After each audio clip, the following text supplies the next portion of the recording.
All right, so get this. Today, we are diving deep, deep into angelic presence. Ooh, that's a good one. Yeah, it is. And everybody wants to know, how can I see angels working in my life? Hmm.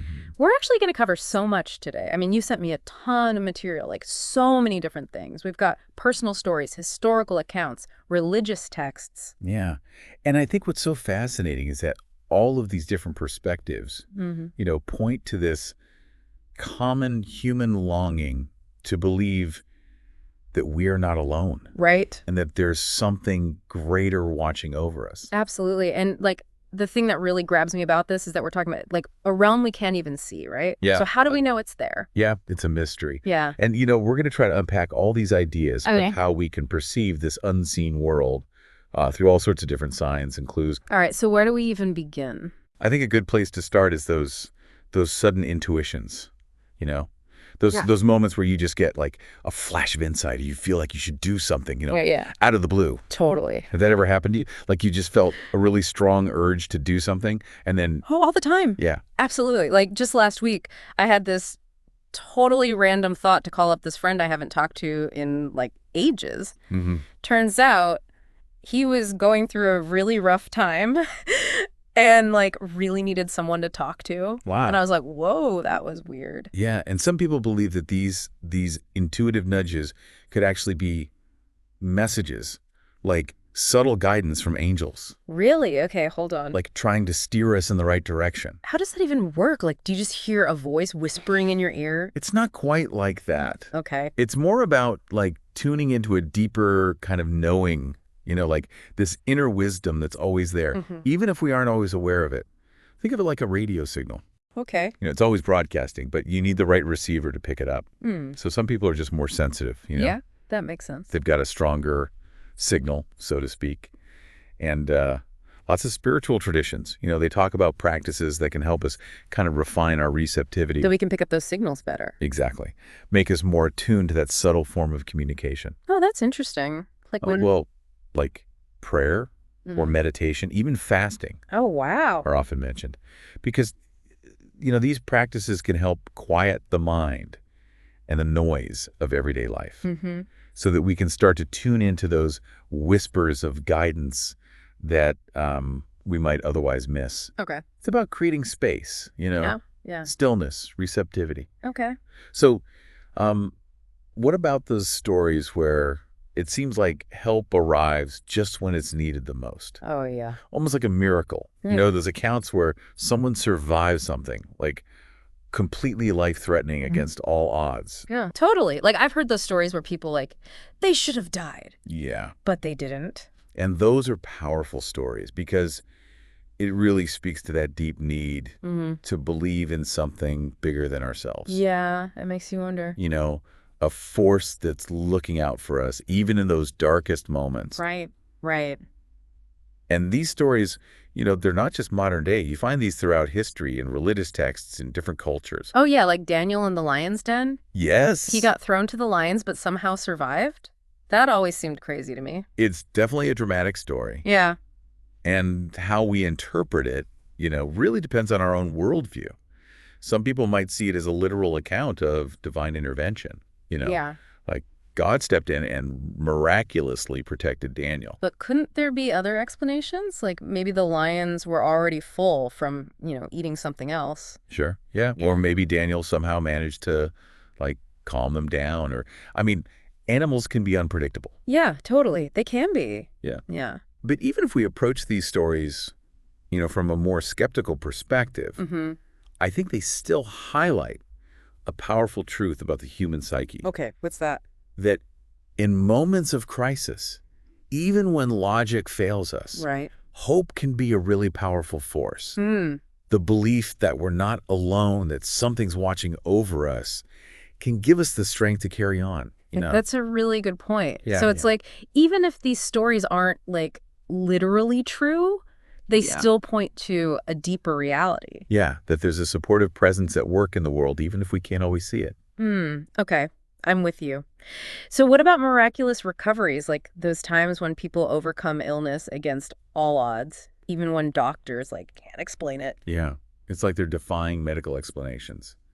those stories really capture our imagination, you know, They do. and they speak to our deepest desire for healing and hope. Absolutely. There are some really incredible stories out there, like in the Bible too, right? Yeah. You were telling me about one earlier. There's a story about the Pool of Bethesda, Hmm. you know. It's described in the Gospel of John. Okay. It was believed that an angel would come down Wow. periodically Right. and stir the water of this pool. Mm-hmm. And whoever, like, stepped in first after the water was disturbed would be healed. No way. So people would just hang out by the pool, like waiting for an angel to show up. That's right. Waiting for that miracle. Wow. And it's an interesting story because it really raises those questions, you know, Yeah. about faith and timing, you know? Like, is it just about being in the right place at the right time? Or is there something more, something deeper going on? Right. It makes you think. It's like we're back to that idea of receptivity. Yeah. Like being open to possibilities that, we don't fully understand. And it's not just a religious thing, right? Oh, not at all. Like even in modern medicine, you hear stories about spontaneous remissions, Exactly. Those sudden turnarounds that like defy logic. Yeah, those cases where people are told, they have a terminal illness and then out of the blue, they recover. Yeah.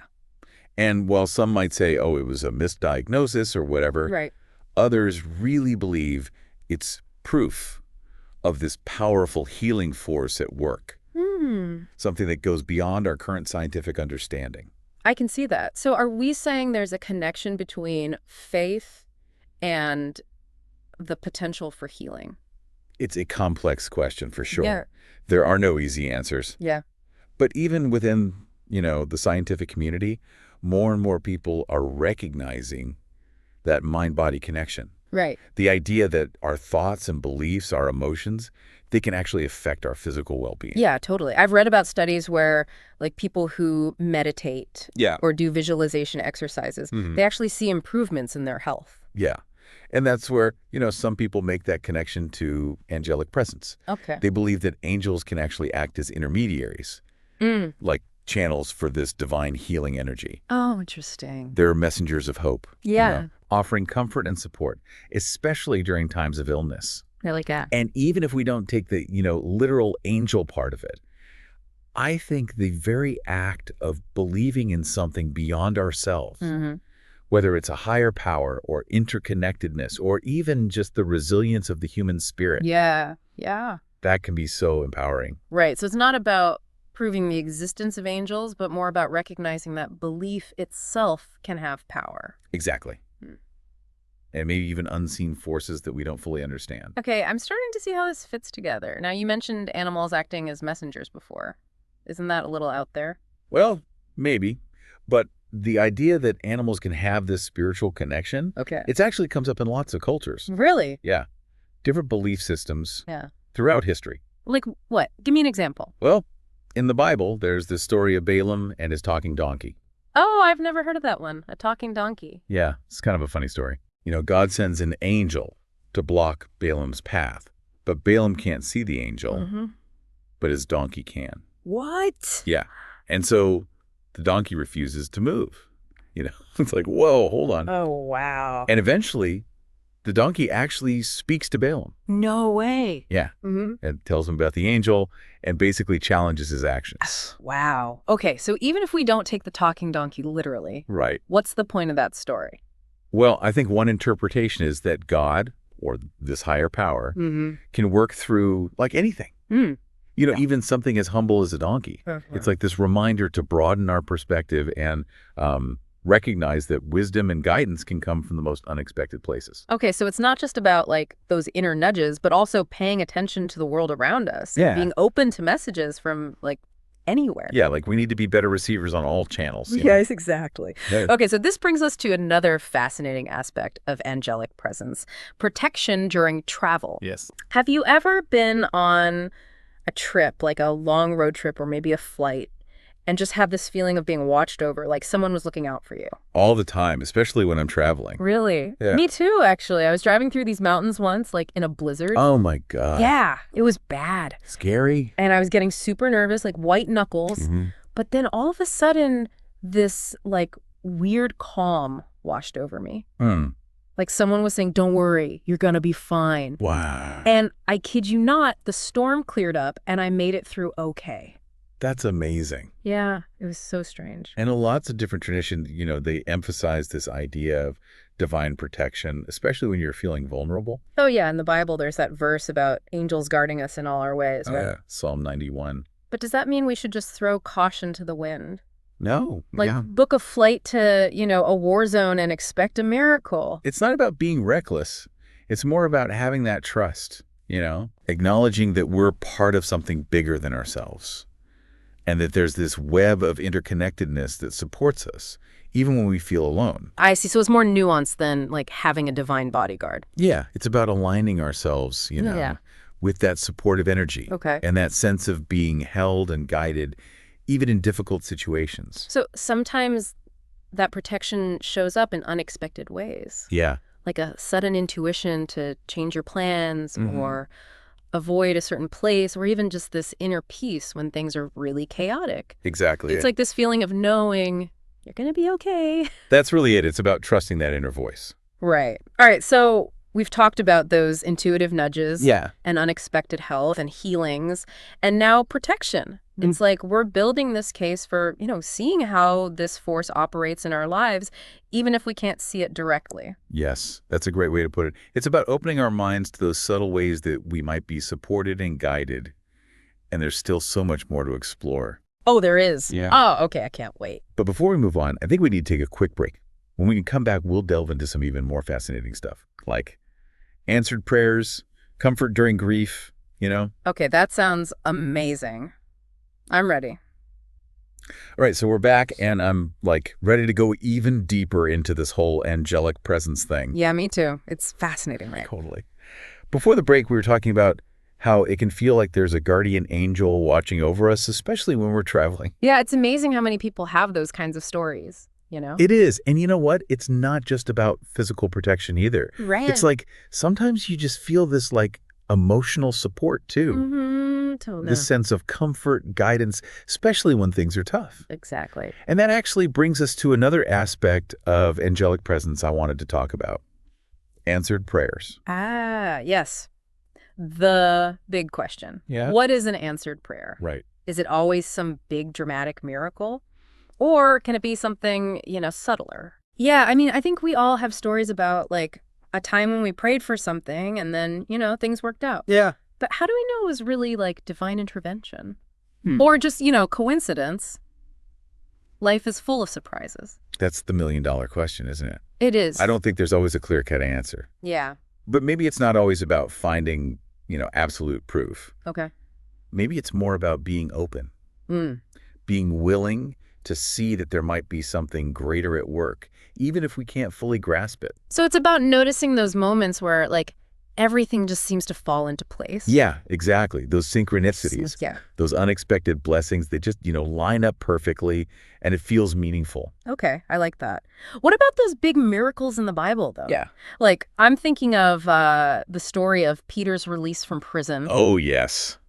That's a classic example. Yeah, so didn't the early Christians pray for him and then an angel, busted him out of jail? Yeah, that's right. The story's in the book of Acts. Okay. Peter's imprisoned by King Herod. Right. And the Christians, they're praying fervently for his release. And one night, boom, an angel appears, frees Peter from his chains, and leads him right out of the prison. Wow.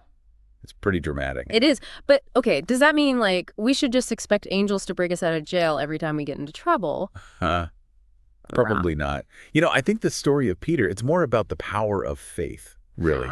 Both individual faith and collective faith. Like a community coming together in prayer. Okay, yeah. It's highlighting the idea that persistent prayer that comes from a really deep place, can move mountains, literally and figuratively. So it's not about, demanding specific outcomes or trying to, control God. Yeah, no. It's more about, aligning ourselves with a bigger plan. Exactly. It's about surrendering the ego's need to control everything. Right. And embracing surrender to a higher power. Okay, that makes sense. So it's about, letting go and trusting that things will work out, even if it's not exactly how we picture it. Yes, beautifully put.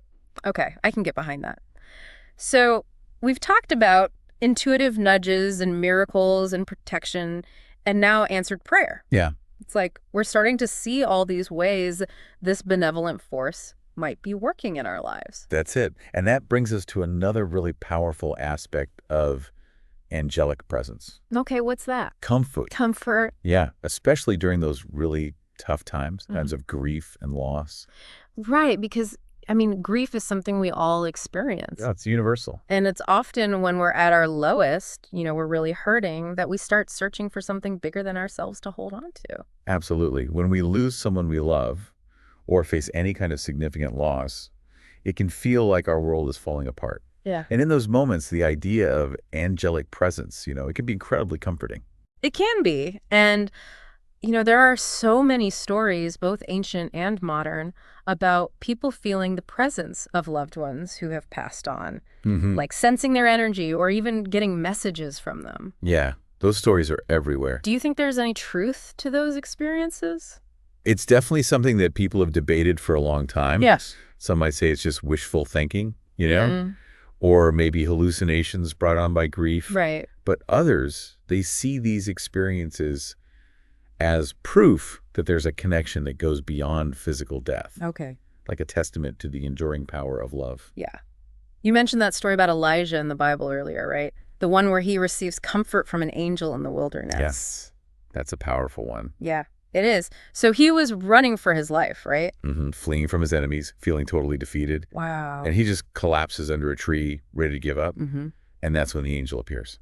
Offers him food, gives him encouragement, helps him to carry on. It reminds me of those times when, you're going through something really rough, and then someone reaches out with, like, exactly the right words, or just, a small act of kindness that makes a huge difference. Exactly. And even if we don't literally see an angel, those moments can feel like little miracles.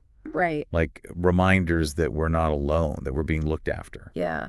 So maybe angelic comfort isn't about literally seeing a winged being. Right. It's more about being open to receiving support, from unexpected sources. Exactly. It's about recognizing those moments of grace that help us through tough times. Yeah. It's about cultivating a sense of trust, trusting that even in our darkest moments, there's a loving presence that's there to support us, guide us, and illuminate our path. I like that. And sometimes that presence shows up through the kindness of a stranger or the support of our loved ones, or maybe even just a moment of beauty that, like, touches our hearts. Yeah. And reminds us that even amidst all the sorrow, there's still light. Beautifully said. Okay, I'm starting to see how all these pieces fit together. We've talked about intuitions and miracles and protection and prayer, and now this comfort in grief. It's like we're building this case for how this benevolent force might be working in our lives, even if we don't always see it or understand it. Exactly. And there's so much more we could explore. Really? But for now, let's just take a moment to reflect on what we've talked about so far. Okay. What are some of the things that really stood out to you? Well, for me, it's realizing that angelic presence isn't necessarily about these huge supernatural events. Right. It's often about the small moments, those little things where you feel a sense of guidance or support or connection to something bigger. That's a beautiful insight. Yeah. It's about paying attention to those subtle whispers, the synchronicities, the unexpected blessings, the things that we might otherwise overlook. Right. And it's about trusting that even when we feel lost, there's a loving presence that's there for us. Yeah. This has been so eye-opening. I'm ready for the next part. Okay, great. Let's dive in. Okay, so we're back for the final part of our deep dive into this whole angelic presence thing. And I think as we wrap up our conversation today, it's important to shift our focus a little. We've talked a lot about recognizing signs of angels, but what about actively connecting with them? Like inviting them into our lives. Oh, that's a good point. Yeah. How can we make ourselves, more open to those experiences? I mean, I'm all about being more aware of, like, those whispers and synchronicities and stuff, but, like, can we actually do something to, like, strengthen that connection? Absolutely. It's all about creating space in our lives, both physically and mentally. Making room for those angelic encounters to happen. One really powerful way to do that is to actually create a sacred space in your home. Oh, like a meditation room or something? I have to admit, my apartment's pretty small. Well, it doesn't have to be a whole room. It could just be a corner of your living room or a small table or even just a shelf. The important thing is that it feels special to you. Okay. A place where you can escape the everyday chaos and just connect with that deeper part of yourself. Okay, I can see that. But what do you actually do in a sacred space? Like, do you just sit there and wait for angels to, like, pop in? Huh? You could. But really, it's about creating an environment that feels conducive to spiritual connection. You might decorate it with things that have meaning for you. Oh, yeah. Okay. Like maybe some crystals or candles or flowers, inspiring artwork, or pictures of angels even. Okay. Like a little sanctuary. Exactly. And don't underestimate the power of scent. Essential oils like frankincense, myrrh, lavender, they can all be really helpful for creating a calming and uplifting atmosphere. That makes sense. It's like engaging all the senses, right? Yeah. Making it a multi-sensory experience that helps you shift into a more receptive state of mind. And once you've created this space, you can use it for all sorts of practices like meditation, prayer, journaling. You mentioned prayer earlier. Are there, like, specific prayers for invoking angelic presence or, like, affirmations? Oh, absolutely. There are tons of beautiful prayers and affirmations that have been used for centuries. One simple but powerful one is, Archangel Michael, please surround me with your protective light and guide me on my path. That's so nice. And you can, like, adapt it, right, to fit your own needs. Exactly. You can call on specific angels like Archangel Raphael for healing or Archangel Gabriel for communication, or even just pray directly to your guardian angel. Okay, cool. So we've got our sacred space, we've got our affirmations and prayers. What else can we do to connect with angels? Well, one practice that's often associated with angelic communication is automatic writing. Automatic writing, what's that? Oh, it's super interesting. It's where you let your hand move freely across the page without thinking about what you're writing, and you basically allow your higher self or spirit guides or even angels to communicate through you. Oh, wow. So it's like channeling, but with writing. Exactly. And a lot of people find it to be an amazing way to access their intuition and receive guidance from the unseen world. Okay, I have to try that. Yeah. But how do you even do it? It's actually really simple. Yeah. Just find a quiet spot, get a pen and paper, take a few deep breaths, and just invite your higher self or your angels to communicate with you. And then what? Just let your hand write. Don't worry about making it perfect or even making sense. Just let it flow. You might be surprised by what comes through. Okay, that's really cool. So we've been talking a lot about, like, internal stuff, practices we can do at home. But what about our everyday lives, like out in the world? Are there things we can do to be more receptive to angels in our daily routine? Absolutely. One of the simplest but most powerful things you can do is spend time in nature. Oh, yeah. We talked about that a little bit before. Yeah, nature is like this incredible conduit for divine energy. So grounding, so restorative. And spending time outdoors can really help to clear your mind, open your heart, and just, raise your vibration, making you more sensitive to those subtle energies all around you. Yeah, I can see that. So, like, going for a walk in the park, hiking in the woods, even just sitting under a tree for a few minutes, that can help us connect with angels. Totally. And don't forget about animals. Oh, right. Yeah. They're often seen as messengers and guardians, too. And they can teach us so much if we just pay attention. This is all making so much sense. It's not about chasing after these big, crazy, supernatural experiences. It's more about, like, appreciating those simple, everyday moments where we can connect with something bigger than ourselves. You got it. It's about recognizing those little ways the divine is woven into our lives and trusting that we're never truly alone. Wow, this has been an incredible journey. I know, right? It's so much fun to explore these ideas. It is. We've talked about so much. Those intuitive nudges, those unexpected moments of support, those stories of healing, and then that comfort we can find in grief, and now all these amazing practices for connecting with angels. Yeah, it's been a great deep dive.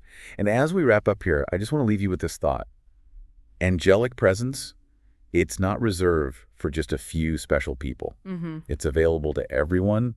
You just have to be open to it. So we just need to, like, cultivate that sense of wonder. Yeah, stay curious, pay attention to those whispers, and trust that we're always supported and guided. I love that. Well, thanks for joining us on this deep dive into angelic presence. My pleasure. Until next time, stay curious, stay open, and stay connected to the magic that's all around us.